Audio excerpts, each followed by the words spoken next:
Welcome to this video.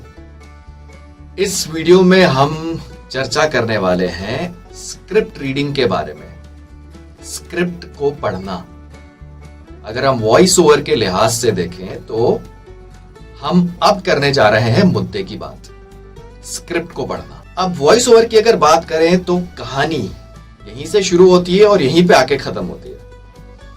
आपकी आवाज चाहे जितनी अच्छी हो, क्वालिटी वॉइस हो, आपने चाहे जितनी मर्जी इन्वेस्टमेंट की हो, माइक्रोफोन में अच्छा खासा सेटअप बना लिया, आपने अपने आप को मार्केट कर लिया, लेकिन अगर आपकी पकड़ इस स्किल में, या कह सकते हैं वॉइस ओवर स्क्रिप्ट रीडिंग में, अगर आपकी पकड़ नहीं बनी तो बॉस गाड़ी आगे नहीं बढ़ने वाली। इसके बगैर सबसे इंपॉर्टेंट फैक्टर है स्क्रिप्ट को पढ़ना।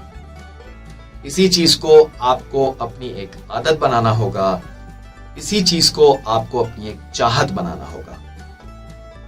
इससे दोस्ती करनी पड़ेगी, इससे प्यार करना पड़ेगा, क्योंकि सारी चीजें यहीं पे आके खत्म होती है, यहीं से शुरू होती है। मैं पहले भी दोहरा चुका हूं। अब वॉइस ओवर अगर हम स्क्रिप्ट रीडिंग की बात करें, सबसे पहली चीज, जितना आप प्रैक्टिस कर सकते हैं प्रैक्टिस करिए।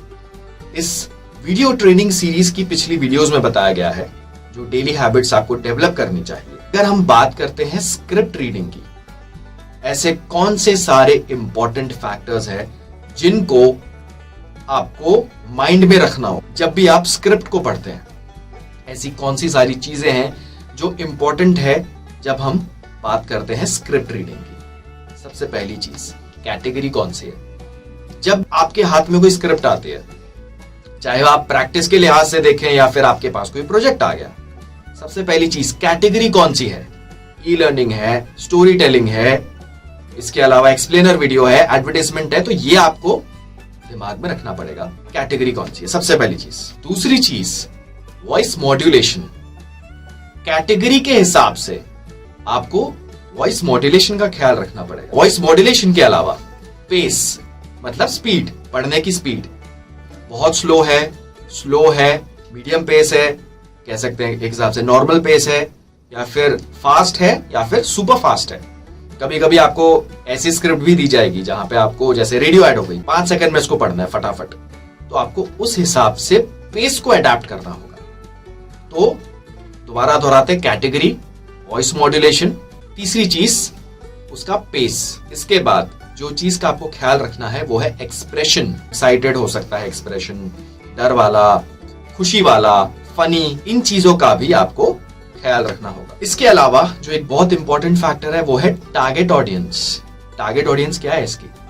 जो भी स्क्रिप्ट को पढ़ा जा रहा है, अगर कोई कहानी है, बच्चों की कहानी है, तो आपको ये माइंड में रखना होगा, इस चीज का ख्याल रखना होगा कि इसको कौन सुनने वाला है, बच्चे सुनने वाले हैं।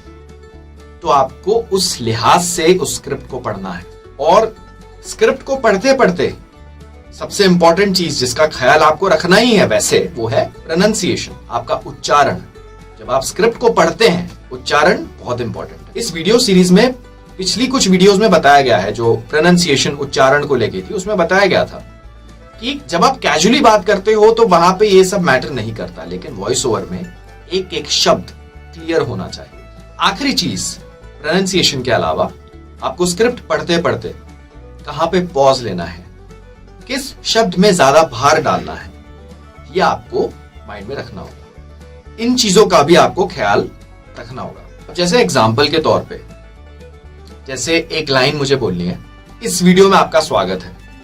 इस एक लाइन को मैं अलग अलग तरीके से बोल सकता हूं, जैसे थोड़ा स्लो, इस वीडियो में आपका स्वागत है।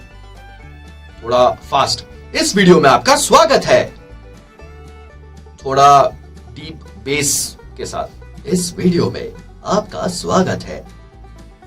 इसको थोड़ा हम एक्सप्रेशंस के साथ थोड़ा स्लो अगर पढ़ते हैं, नरेट करते हैं, इस वीडियो में आपका स्वागत है। तो आप देखिए, एक ही लाइन थी, इसको मैंने अलग अलग तरीके से आपके सामने अभी एक हिसाब से नरेट किया। तो आने वाली वीडियोस में आपको बताया जाएगा हर कैटेगरी में आपको किन चीजों का ख्याल रखना है, पहली चीज। और एक स्क्रिप्ट हिंदी में, इंग्लिश में थोड़ा कुछ लाइनों को रीड करके बताया जाएगा आपको। और इसके अलावा उन वीडियोस की डिस्क्रिप्शन में लिंक्स डाले जाएंगे। मैं अपने खुद के वॉइस ओवर सैंपल्स जो मैंने प्रिपेयर करे हैं वो मैं डिस्क्रिप्शन में पेस्ट कर दूंगा। और इसके अलावा कुछ senior voice artist, male female, उनकी वेबसाइट के लिंक्स भी डाले जाएंगे। मतलब ये जो सीजन्ड वॉइस आर्टिस्ट हैं, सीनियर वॉइस आर्टिस्ट हैं, प्रोफेशनल वॉइस आर्टिस्ट हैं, उनके लिंक्स, वेबसाइट के लिंक्स। उससे क्या होगा, जब आप उनकी वेबसाइट पे जाओगे तो आपको अलग अलग कैटेगरी और अलग अलग लैंग्वेजेस में आपको वॉइस ओवर सैंपल्स देखने को मिले। उनके लाइव प्रोजेक्ट्स भी आप देख पाएंगे।